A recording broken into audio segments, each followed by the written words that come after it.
Hello students, आज हम MSc final botany paper 4 के अंदर नेक्स्ट टॉपिक जो पढ़ेंगे वो है फाइटोएलेक्सिन्स। आपने प्लांट्स में बहुत सारे डिफेंस मैकेनिज़म्स पढ़े होंगे, जैसे कि केमिकल कंट्रोल, बायोलॉजिकल कंट्रोल, ये सब आपने जो है, या कल्चरल प्रैक्टिसेस, ये हम डिफेंस मैकेनिज़्म, ये स्ट्रक्चरल डिफेंसेस प्लांट्स के अंदर होते हैं, जो कि प्लांट्स जो है अपने आप को डिफेंड करने के लिए, अपने आप को बीमारियों से बचाने के लिए जो है, या तो प्लांट्स के अंदर खुद होते हैं और या हम बाहर से जो है प्लांट्स को बचाने के लिए केमिकल कंट्रोल करते हैं, बायोलॉजिकल कंट्रोल करते हैं। तो ये फाइटोएलेक्सिन्स जो है, ये डिफरेंट तरह के जो है केमिकल प्रोडक्ट्स होते हैं, जो कि सेकेंडरी मेटाबोलाइट्स होते हैं और प्राइमरी मेटाबोलाइट्स के द्वारा बनते हैं, और जो है प्लांट्स को बहुत सारी बीमारियों से बचाने में मदद करते हैं। Phytoalexins are defined as low molecular weight anti microbial compounds. ये जो है कम मोलिकुलर वेट के एंटी माइक्रोबियल कंपाउंड्स होते हैं। They are synthesized and accumulated in plants after exposure to microorganisms or abiotic agents। हमने पढ़ा कि प्लांट्स में डिजीज़ जो होती हैं वो बायोटिक और अबायोटिक एजेंट्स के कारण होती हैं, और ये ऐसे कंपाउंड हैं जो कि प्लांट्स में कोई भी अबायोटिक एजेंट या बायोटिक एजेंट के से एक्सपोज़र होने के बाद जो है प्लांट्स के अंदर सिंथेसिस होते हैं, बनते हैं। ये टर्म फाइटोएलेक्सिन्स जो है ये दो शब्दों से मिलकर बनी हुई है। फाइटो मीन्स है plant, alexin means get rid of या वार्डिंग ऑफ। अगर कोई कंपाउंड किसी प्लांट को किसी बीमारी से छुटकारा दिलाने में मदद करता है तो उसको हम फाइटोएलेक्सिन्स के नाम। फाइटोएलेक्सिन्स का जो कंसेप्ट है या ये टर्म जो है, ये मुलर एंड बॉर्जर के द्वारा 1941 में दी गई थी। मुलर ने सबसे पहले जो है सॉफ्ट फ्रूट पैथोजन, जो कि मोनेलिनिया फ्रुक्टिक्योला है, उसकी जब ये स्टडी कर रहे थे तब उन्होंने जो है ये फाइटोएलेक्सिन्स का detection as a chemical compound के रूप में किया था, और उन्होंने देखा था कि ये कंपाउंड फाइटोएलेक्सिन्स इन प्लांट्स के अंदर तब बनते हैं जबकि इसके ऊपर पैथोजन अटैक करता है, और इससे पहले ये प्लांट्स में या तो बहुत कम मात्रा में होते हैं अथवा मौजूद नहीं होते हैं। एक निश्चित अनुपात में मौजूद होने के बाद ही ये जो है प्लांट को बीमारियों से प्रोटेक्ट कर सकते हैं। कंसेप्ट ऑफ फाइटोएलेक्सिन्स जो कि मुलर एंड बॉर्जर के द्वारा दिया गया था कि phytoalexins are formed only when the host cells come into contact with the parasite और अबायोटिक पैथोजेंस। डिफेंस मैकेनिज़म्स जो होता है फाइटोएलेक्सिन्स का, that occurs only in the living cells, जो कि केवल जीवित कोशिकाओं में ही होता है। डेड सेल्स के अंदर फाइटोएलेक्सिन्स नहीं बनेंगे, बिल्कुल नहीं बनेंगे। क्यों? क्योंकि मैंने बताया कि ये जो होते हैं मेटाबोलाइट्स होते हैं। क्या होते हैं? मेटाबोलाइट्स होते हैं। मेटाबॉलिज्म से ही ये बनेंगे। ये सेकेंडरी मेटाबोलाइट्स प्लांट्स के अंदर बनते हैं और प्लांट्स से को डिफेंड करते हैं, प्लांट सेल्स को सुरक्षित करते हैं। और चूँकि ये मेटाबॉलिज्म से बनते हैं और ये केमिकल सब्सटेंसेस होते हैं, और इसके कारण जो है प्लांट्स के अंदर नेक्रोबायोटिक प्रोसेसेस होते हैं, जिससे कि ये पैथोजन को ख़त्म कर देते हैं। फाइटोएलेक्सिन्स जो होते हैं इनकी टॉक्सिसिटी में स्पेसिफिक टॉक्सिसिटी के नहीं होते हैं। अलग अलग प्लांट्स के अंदर अलग अलग तरह के फाइटोएलेक्सिन्स जो होते हैं वो अलग अलग तरह की टॉक्सिसिटी शो करते हैं, इसलिए इसको नॉन स्पेसिफिक कहा जाता है। इसके द्वारा प्लांट्स के अंदर जो डिजीज़ से रेसिस्टेंट आता है ये हेरिटेबल नहीं होता है, क्योंकि मैंने बताया ये तभी बनते हैं जबकि पैथोजन आता है, और जो हेरिटेबल होता है वो हमेशा रहता है प्लांट्स के अंदर। तो ये प्लांट्स के अंदर जब तक पैथोजन नहीं आएगा तब तक प्लांट्स के अंदर डेवलप नहीं होंगे, इसलिए जो है ये फाइटोएलेक्सिन्स से जो रेसिस्टेंस होता है प्लांट्स के अंदर, that is not inherited. The defence reaction is confined to the tissue localised. जिस टिश्यू के अंदर पैथोजन जो है वो रह रहा है पैथोजन आ चुका है, केवल उसी टिश्यू में, उसी में ही ये डिफेंस करता है तो फाइटोएलेक्सेंस, ना कि बाकी जगह जो है ये हमको दिखाई देगा फाइटोएलेक्सेंस। तो ये लोकेलाइज्ड होते हैं, टिश्यू लोकेलाइज्ड होते हैं, कोलोनाइज्ड होते हैं, और उसके जो फंगस जहाँ पर अटैक कर रहा है जिस टिश्यू के ऊपर या जिस सेल के ऊपर, उसके नेबरहुड में तो ये दिखाई देगा, लेकिन पूरे प्लांट्स के अंदर ये हमको मिलेगा ऐसा नहीं होता। केमिकली ये जो हैं सेकेंडरी मेटाबोलाइट्स होते हैं, टर्पिनोइड्स, ग्लाइकोस्टेरॉइड्स और एल्केलॉइड्स होते हैं। हमने पढ़ा है सेकेंडरी मेटाबॉलिज्म के बारे में। तो सेकेंडरी मेटाबोलाइट्स जो होते हैं मेटाबॉलिक पाथवेज के अंदर बनते हैं और प्राइमरी मेटाबोलाइट्स के द्वारा बनाए जाते हैं। टर्पिनोइड्स, एल्केलॉइड्स आपने पहले भी पढ़े हैं, उनकी क्लासिफिकेशंस आपने पढ़े हैं। और ये प्लांट्स के अंदर डिफरेंट मेटाबॉलिक पाथवेज के द्वारा जो बनते हैं, उनमें कुछ नाम मैं आपको बता रही हूँ। Shikimic acid pathway, TRP pathway, phenylpropanoid pathway, mevalonic acid pathway, ये मुख्य पाथवे हैं जिनके द्वारा कि ये प्लांट्स के अंदर निर्मित होते हैं। शिकमिक एसिड पाथवे जो है इसमें सबसे महत्वपूर्ण पाथवे है, जिसको कि हम नेक्स्ट स्लाइड्स के अंदर पढ़ते हैं।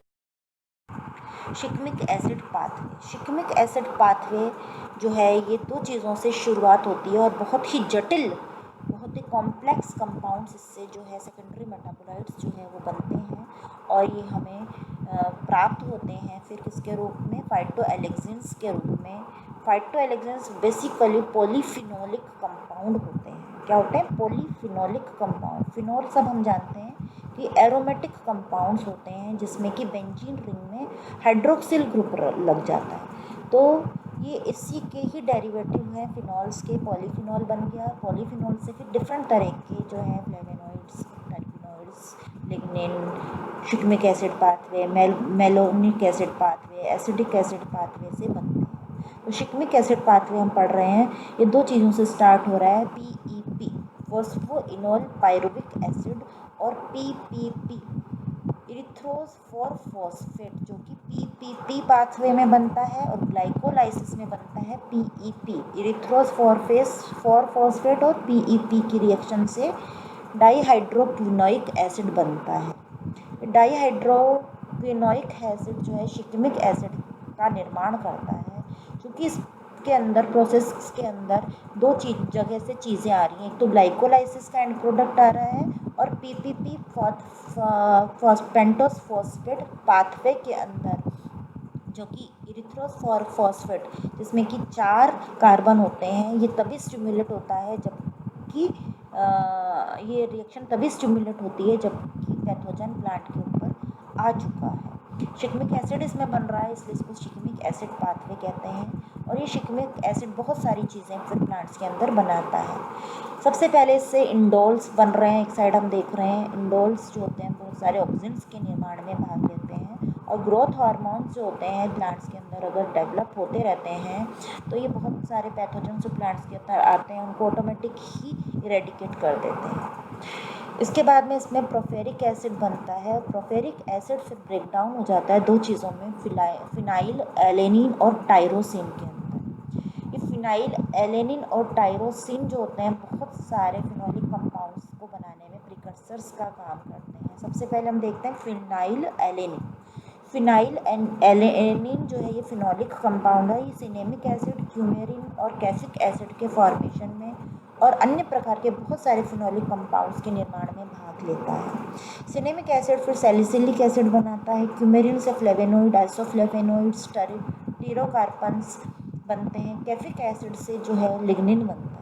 ये सारे के सारे कॉम्प्लेक्स कंपाउंड्स होते हैं, फिनोलिक कंपाउंड्स होते हैं, जो कि after the effect of infection of the pathogen plants में सिक्रेट होते हैं, जो कि ये शिकमिक एसिड से बन रहे हैं। शिकमिक एसिड पाथवे कहलाता है और उसके अंदर ये बनते हैं। इसके बाद में मैंने बताया आपको टायरोसिन इसमें बन रहा है शिकमिक एसिड से। ये भी बहुत सारे एल्केलॉइड्स प्लांट्स के अंदर बनाता है, और ये एल्केलॉइड्स और ये फ्लेवेनोइड्स, लिग्निन, सैलिसिलिक एसिड, ये सारे के सारे जो है बेसिकली जो है फिनोलिक कंपाउंड्स हैं, और प्लांट्स के अंदर जो है डिफेंस मैकेनिज़म्स के अंदर काम में आते हैं। प्लांट्स को डिफेंड करते हैं और डिजीज़ेस को रोकते हैं।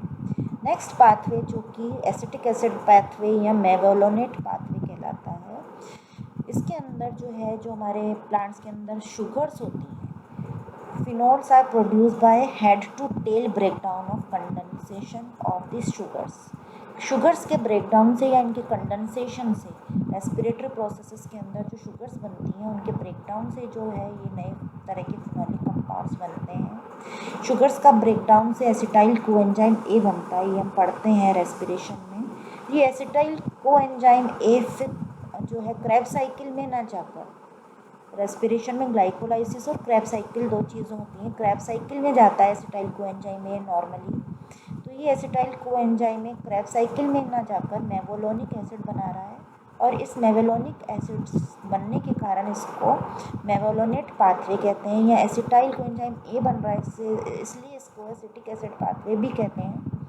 और फिर इससे टर्पेनॉइड्स और सेपोनॉइड्स, बहुत सारे तरह के नए फिनोलिक कंपाउंड्स का फॉर्मेशन होता है।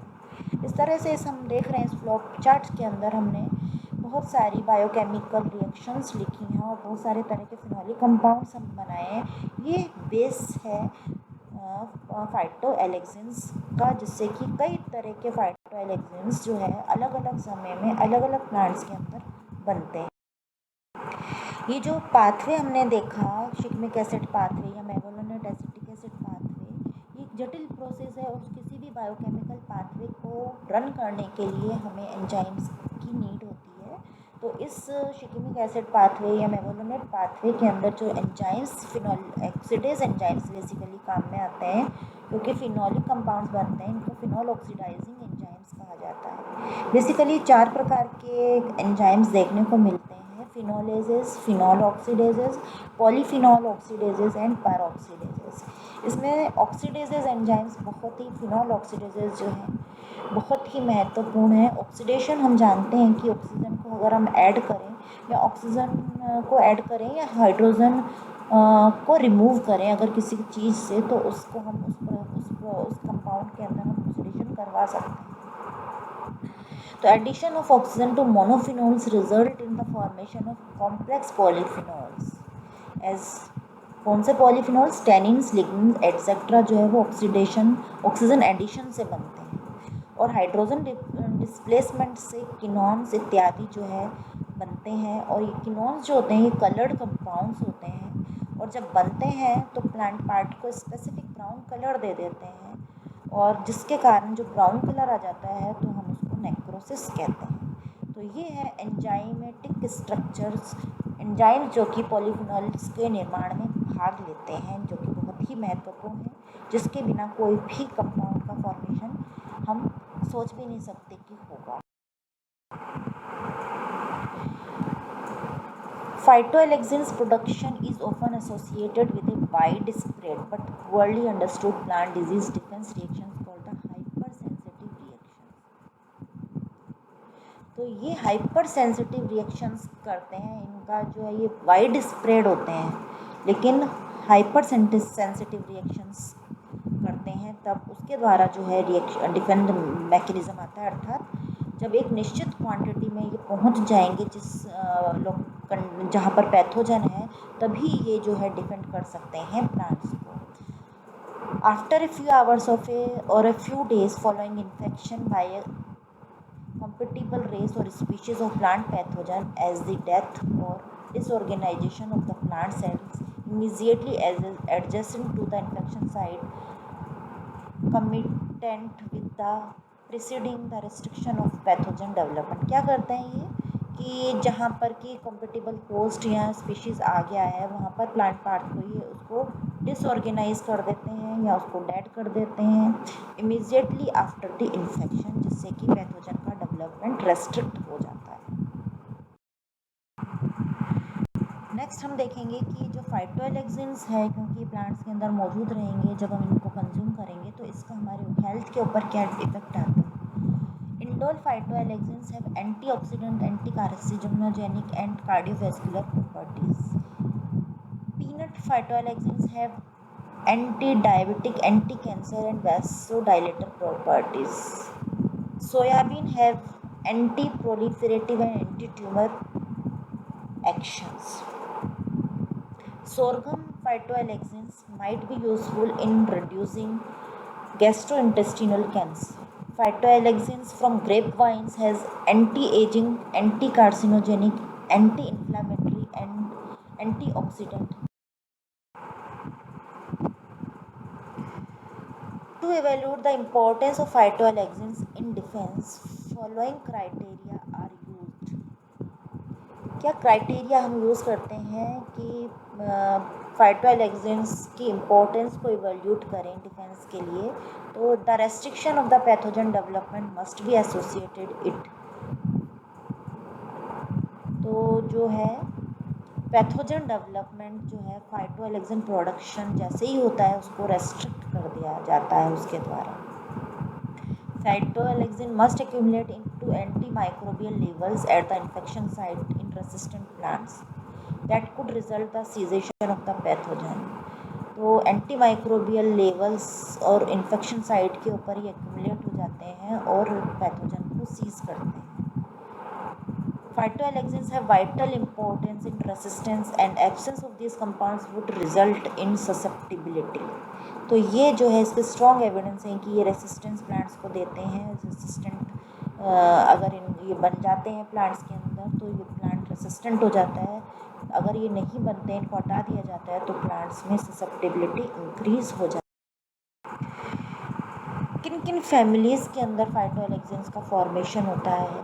फैमिलीज़ जो हैं जिनमें फाइटोएलेक्जिन्स बनते हैं, बहुत सारी फैमिलीज़ हैं, लेकिन इनमें लेग्यूमिनेसी और सोलेनेसी ऐसी दो फैमिलीज़ हैं जिनमें बहुत सारे फ्लेवेनॉइड्स जो है या टर्पिनॉइड्स जो हैं, आइसोफ्लेवेनॉइड्स जो हैं सेस्क्यू टर्पिनॉइड्स के रूप में जो है ये बनते हैं। इसके अलावा बहुत कम मात्रा में बहुत कुछ ही जो है फाइटोएलेक्जिन्स अन्य फैमिलीज़ के अंदर जैसे मालवेसी, कंपोजिटी, ग्रामिनी इत्यादि के अंदर भी बनते हैं।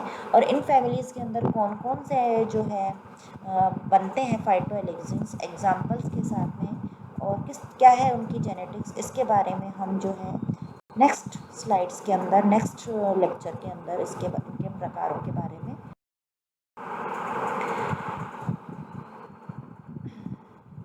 तो ये जो है इनको अब हम नेक्स्ट क्लासेस के अंदर पढ़ेंगे, ये टाइप्स ऑफ फाइटोएलेक्जिन्स।